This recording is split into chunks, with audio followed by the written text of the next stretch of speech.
తప్పుడు పత్రాలు సృష్టించి తన ఆస్తిని కాజేయాలని చూస్తున్న వారి నుండి రక్షణ కల్పించాలని కోరుతూ పిఠాపురం మండలం ఎఫ్కే పాలెం గ్రామానికి చెందిన కలిదిండి సత్యవతి కలెక్టరేట్ లోని పీసీఆర్ఎస్ కార్యక్రమంలో కలెక్టర్ కు వినతి పత్రం అందజేశారు.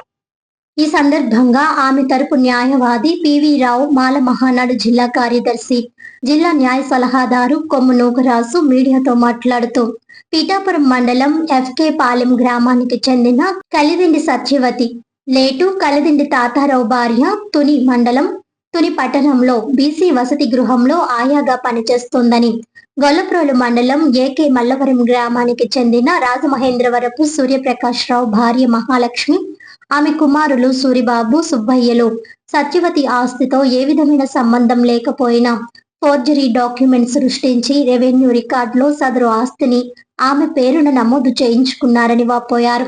సత్యవతి ఆస్తి కాజేయాలని ఆదం నారాయణమూర్తి సహాయంతో ఆదం నారాయణమూర్తి భార్య ఆదం నాగమల్లిక పేరున క్రియా దస్తావేజ్ తయారు చేసి పైన తెలిపిన సర్వే నెంబర్లు ఈ పీపీబీ పొందారని తెలిపారు. ఆ భూమిని తప్పుడు పత్రాలతో మరలా ఆదం మౌనిక నారాయణమూర్తి అను వారికి ఆదం నాగమల్లిక తుని సబ్ రిజిస్టర్ ఆఫీసులో నెంబర్ 3507/2026 ది 25/3/2026 తేదీన రిజిస్ట్రేషన్ చేశారని అన్నారు. ఈ విధంగా ఫోర్జరీ డాక్యుమెంట్లు సృష్టించి ఆస్తిని కాజేయాలని చూస్తున్న వారిపై చర్యలు తీసుకొని వారి నుండి ఆస్తి ప్రాణ నష్టం కలగకుండా సత్యవతికి న్యాయం చేయాలని ఆయన కోరారు. నా పేరు కొంగు నూకరాజు. నేను పివి రావు మాల మహానాడు కాకినాడ జిల్లా ప్రధాన కార్యదర్శి, అలాగే లీగల్ అడ్వైజర్గా కూడా ఉన్నాను. ఈరోజు కాకినాడ జిల్లా హెడ్ క్వార్టర్ కలెక్టర్ కార్యాలయానికి మరి ఒక అర్జీ పెట్టుకున్నారు. కలిదిండి సత్యవతి గారు మన మధ్యన ఉన్నారు. వీరి యొక్క ప్రధాన సమస్య ఈవిడికి ఉన్నటువంటి 70 సెంట్ల భూమి, అంటే సర్వే నెంబరు 64/3లో 70 సెంట్లు, 243/2లో 31 సెంట్లు, తొండింగ మండలం రావికింపాడులో వీరికి భూమి ఉంది. ఆ యొక్క భూమి వీళ్ళ భర్త గారు కలిదిండి తాతారావు గారు స్వార్జితం. ఆయన మరణానంతరం ఈమెకి సంక్రమించింది. అయితే ఆయన మరణానంతరం ఈమె స్వాధీనంలో ఉండి ఈవిడ పోషణ నిమిత్తం దానిపై బ్రతుకుతుంది.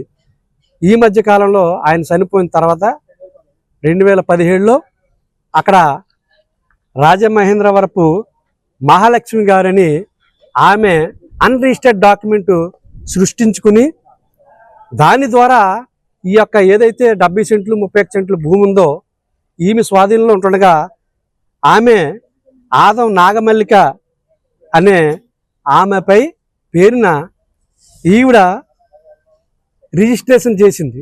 అన్రిజిస్టర్డ్ డాక్యుమెంట్ని మరలా ఇంకొకరికి రిజిస్ట్రేషన్ ఎలాగవుద్దని మేము గతంలో దీని విషయమే ఆర్డీఓ గారికి, అదేవిధంగా అక్కడ ఉన్న ఎంఆర్ఓ గారికి, సబ్ రిజిస్టర్ గారికి కూడా మేము ఇన్ఫర్మేషన్ యాక్ట్ ప్రకారంగా కాగితాలు తీసుకోవడం జరిగింది.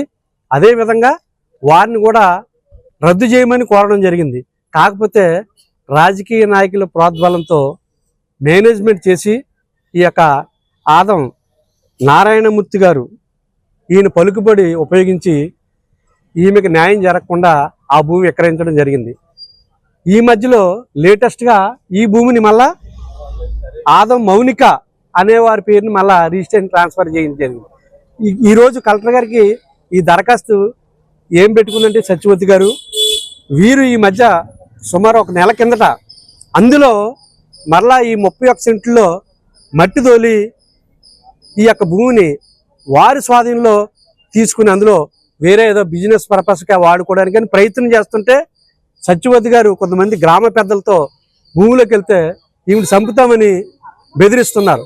భూమిని ఎలాగన్నా కాజేసి ఈవిని తొలగించి వాళ్ళు అమ్ముకుని క్యాష్ చేసుకోవాలనే ఉద్దేశంతో భర్త లేని విధవరాలు ఈ యొక్క కలిదిండి సత్యవతి గారిని వాళ్ళు ఇబ్బంది పెడుతున్నారు. రాజమహేంద్ర నారాయణమూర్తి, ఆదం నారాయణమూర్తి, రాజమహేంద్రపు మహాలక్ష్మి, ఇంకా వారి యొక్క కుటుంబస్తులు బంధువులు కలిసి ఈ విధంగా కక్ష సాధింపు చర్యలు చేస్తున్నారు. కాబట్టి ఈమె ప్రాణాలకి వారి ద్వారా ముప్పు ఉంది. కాబట్టి దయగల జిల్లా మేజిస్ట్రేటు మరియు కలెక్టర్ దొరగారికి ఈరోజు ఆమె మా ద్వారా వచ్చి మమ్మల్ని అడగ్గా మేము మా సలహా మేరకు కలెక్టర్ గారికి రిప్రజెంట్ చేసుకుంది.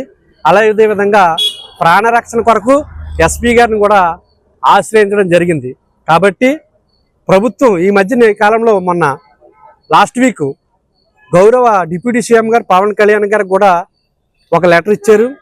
వెంటనే పవన్ కళ్యాణ్ గారు ఆఫీస్ నుంచి తహసీల్దార్ గారికి ఫోన్ చేస్తే వాళ్ళు కూడా ఎంక్వైరీ నిర్వర్తించారు.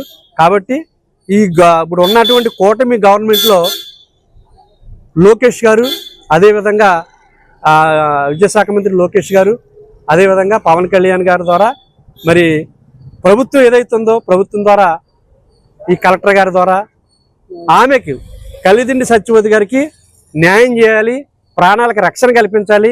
ఆ భూమిని అన్యాక్రాంతం అవ్వకుండా వేరే వాళ్ళ యొక్క స్వాధీనం కాకుండా ఆమె జీవితానికి జీవనోపాధికి మరి న్యాయం చేయమని ఈ సందర్భంగా అధికారుల్ని కోరుచున్నాము.